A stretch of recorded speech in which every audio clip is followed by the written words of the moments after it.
I can still feel the way his hands wrapped around my waist. Strong, calloused from years of carving wood and working the land. Rough on the surface.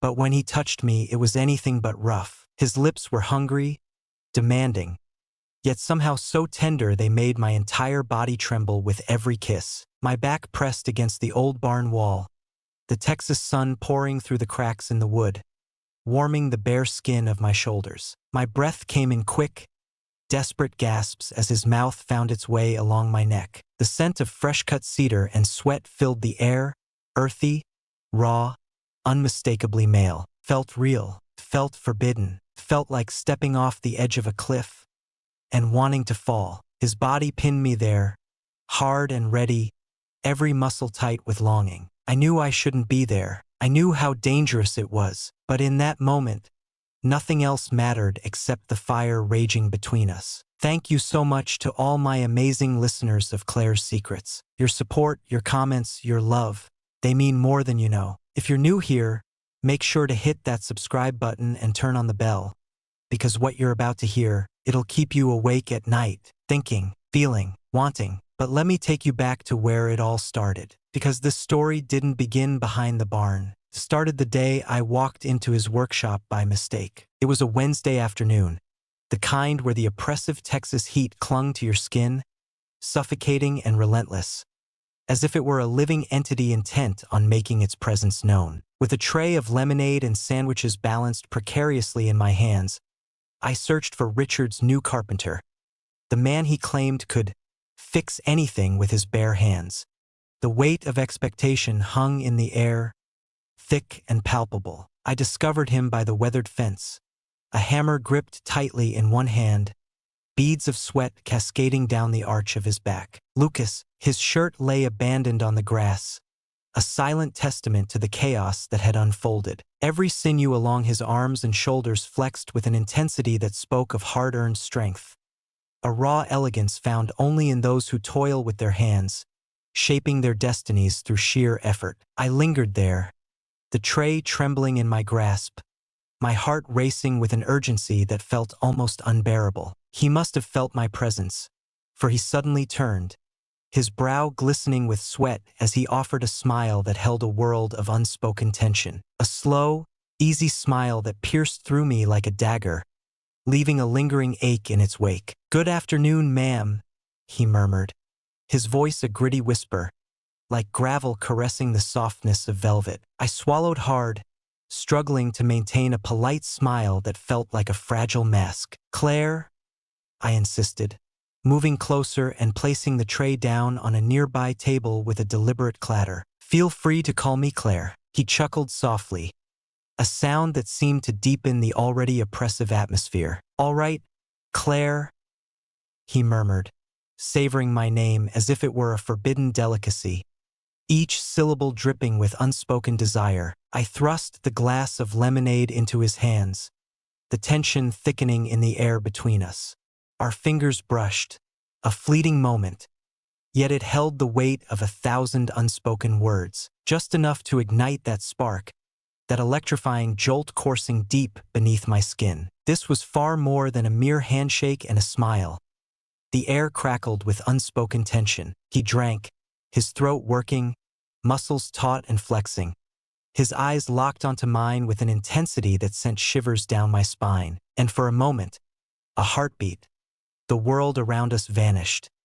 The creak of the fence, the chirp of the cicadas, even the oppressive Texas sun. Every fiber of my being ignited under the intensity of his gaze, a searing heat radiating from within, consuming me entirely. Have you ever truly felt it? In that fleeting moment, a perilous connection ignited between two souls, before a single whisper of trouble has even dared to escape the silence. I cleared my throat, feigning a focus on the edge of the tray, my heart racing beneath the surface. "Let me know if you need anything else," I said, my voice strained, barely holding back the weight of unspoken words. "I will," Lucas declared, his smile lingering, filled with unwavering conviction. As I turned back toward the house, his gaze pierced through me, searing into the small of my back like an unwanted brand that had become an inescapable part of my existence. In the days that followed,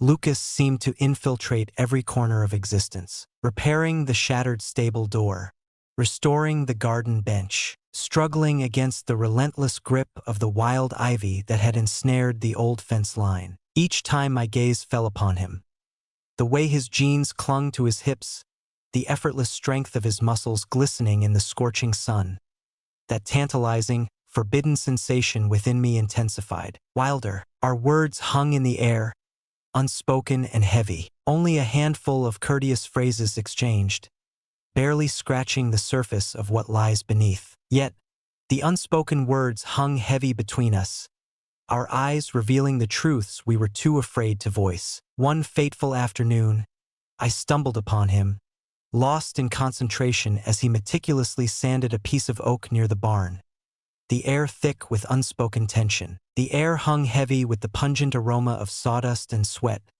as sunlight pierced through, illuminating the fine dust that clung desperately to his skin. I handed him a bottle of water, masking my true intentions behind a facade of simple kindness, pretending my hands weren't trembling ever so slightly as he reached for it, his fingers grazing mine, lingering, just a heartbeat longer than necessary. His eyes locked onto mine, a silent question hanging in the air, and perhaps my breath caught in my throat. Perhaps a rush of warmth spread across my cheeks. Yet, in that heavy silence, neither of us dared to speak. Have you ever found yourself teetering on the brink of the forbidden, feeling the weight of the plunge, the thrill of the unknown, even before you dared to leap? I pivoted, battling the urge to look back as I stepped away, each stride heavy with unspoken words. Yet the sensation was undeniable. The air crackled between us, electric and taut,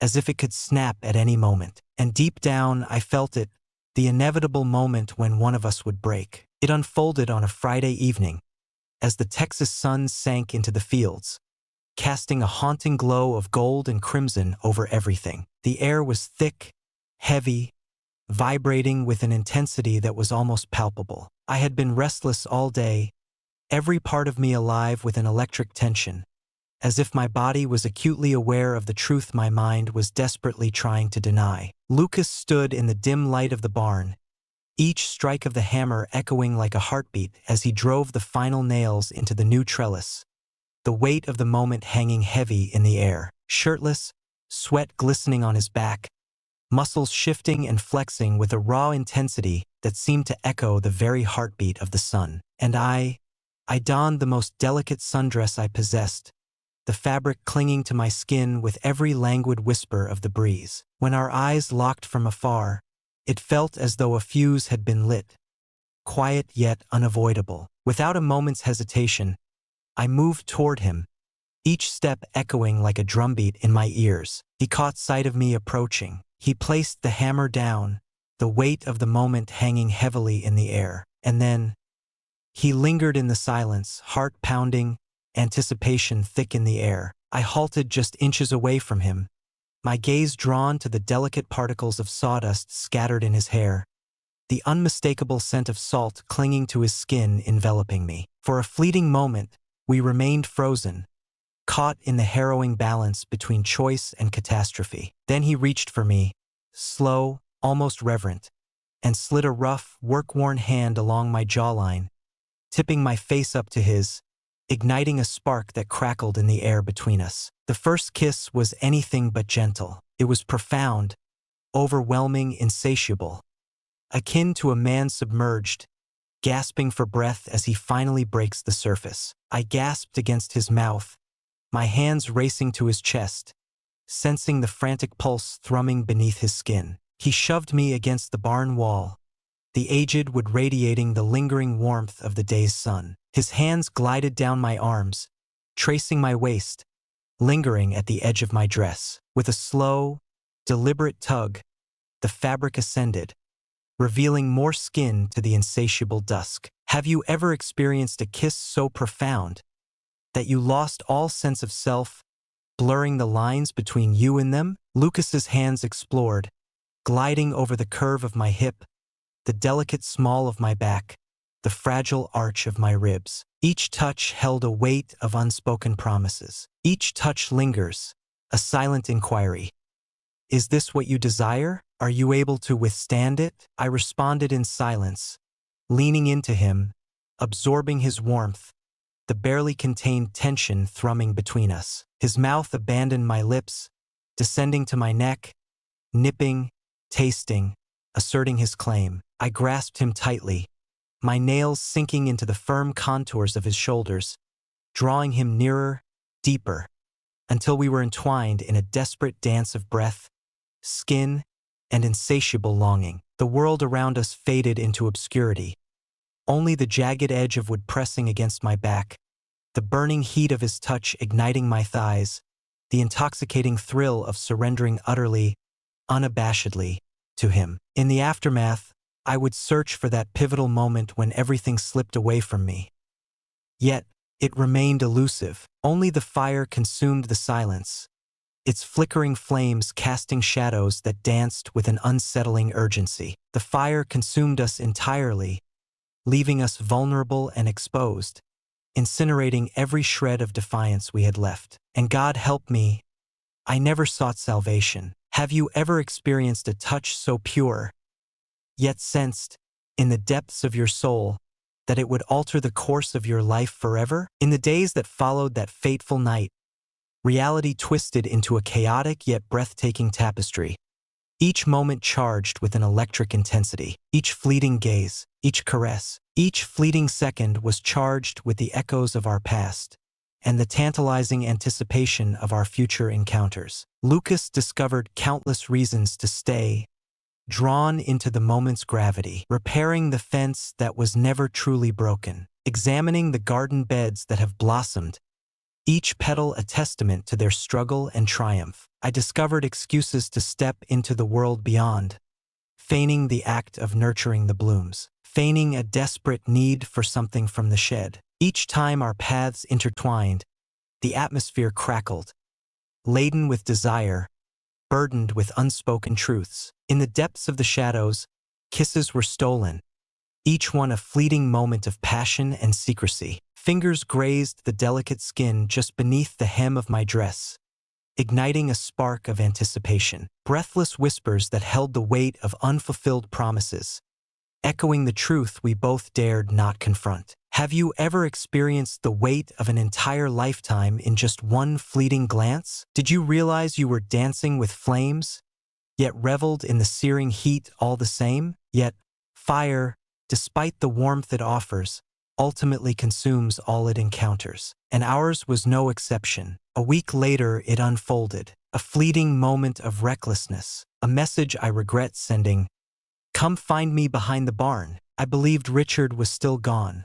Another business trip, another reason for his absence. Yet destiny wields a merciless irony. Lucas had just yanked me against him, my back colliding with the cool wood, his mouth discovering that tender spot behind my ear, when everything shattered around us. Echoes of footsteps reverberate through the silence, a looming shadow, and then, his voice pierced through the silence. Claire, he called, his voice trembling with uncertainty. I stood paralyzed. Lucas recoiled, gasping for breath, his eyes wide, caught in a tumultuous blend of fear and defiance. Richard lingered in the shadows, a storm of thoughts swirling within him. Suit still sharp from the journey, suitcase left to languish in the dirt. His face was ashen, his jaw clenched with such intensity that I could nearly hear the ominous sound of it cracking. His gaze pierced through the air, locking onto mine with an intensity that sent shivers down my spine. Then at Lucas, then back to me. In that agonizing, unending moment, I witnessed it, the shattering of his heart, quiet yet utterly profound. I returned home, he murmured, his voice trembling with a weight of unspoken emotions. To surprise you. Silence hung heavy in the air, as if time itself had come to a standstill. No one dared to move. The air hung heavy, silence enveloping the room. I parted my lips, yet silence enveloped me. Excuses were absent. leaving only the weight of the moment hanging in the air. No beautiful deceptions can mask this devastation. Richard shook his head, a decisive and piercing gesture that echoed with finality. Then he turned and walked away, abandoning the suitcase, the house, the life we had painstakingly constructed, now lying in ruins at his feet. Lucas reached for me, but in that moment, I felt an overwhelming surge of uncertainty and dread, and for the first time since that kiss, I stepped back. Distance yourself from him, isolated from it all. The fire we had ignited blazed with an intensity that was almost overwhelming. And now, only the remnants remained, a haunting silence filled with the weight of what once was, reduced to mere ash. If you were in his shoes, could you have found it in your heart to forgive me? The fire we ignited roared to life, consuming the darkness with an intensity that demanded attention. It erupted, devouring all in its path. Whispers darted through the small town like wildfire, igniting curiosity and dread in every heart. Whispers erupted into fervent exchanges. My friends have gone silent, leaving my calls unanswered. As I passed, the neighbors averted their gazes, a palpable silence hanging in the air. The church doors that had once embraced me slammed shut, leaving me in a haunting silence, forgotten and alone. Richard's departure was anything but silent. He filed for divorce, and he ensured that the world was aware of the reasons behind his decision. Images that capture fleeting moments, captured moments of conversation, unfolding narratives, evidence revealed. My name transformed into a haunting burden, profound humiliation, a gripping narrative shared in hushed tones over steaming cups of coffee and during the solemnity of church luncheons. And what about Lucas? He lingered for a few weeks, the air thick with unspoken words and unresolved feelings, long enough to understand that love, when tainted by betrayal, decays more swiftly than anything else. One fateful morning, I awoke to an empty space beside me, his absence echoing in the silence. Silence looms, heavy and unyielding. There was no farewell, only hollow drawers and a silence that screams louder than any confrontation. In a matter of months, the ranch was gone, leaving echoes of what once was. Richard seized it all, the house, the land, the money. All that remained was a dilapidated car, a relic of better days, and a name that had become a whispered curse, shunned by those who once held it dear. Now, I find myself confined to a cramped room above a shadowy antique shop, teetering on the brink of the town's forgotten edge. I toil endlessly, scrubbing away the remnants of others' lives, each swipe of my cloth a stark reminder of my own shattered existence lying in ruins at my feet. In the stillness of the night, I find myself by the cracked window, gazing into the vast, shadowy Texas fields, haunted by the echoes of who I once was, what I once possessed, what I believed would endure for eternity. What about the fire? It has vanished into the abyss. What remains now is nothing but ash. The burden of all I've lost looms heavy, a haunting reminder of my failure to turn away when the moment demanded it. For in those fleeting seconds, the cost may be far greater, a lifetime burdened by remorse. Life has a way of tempting us with what we think we want, only to reveal too late what we truly needed. Desire is powerful, but so is choice. And sometimes the strongest thing we can do is walk away before the fire consumes everything we hold dear. If there's one thing I learned, it's that a moment of passion might feel like freedom, but true freedom is being able to sleep at night with your soul intact. If this story stirred something inside you, I'd love to hear your thoughts. Have you ever faced a choice that changed your life forever? Leave a comment below. And if you enjoyed this journey with me, please like, subscribe, and turn on the notification bell. There's so much more to come, and I'd love for you to be part of it.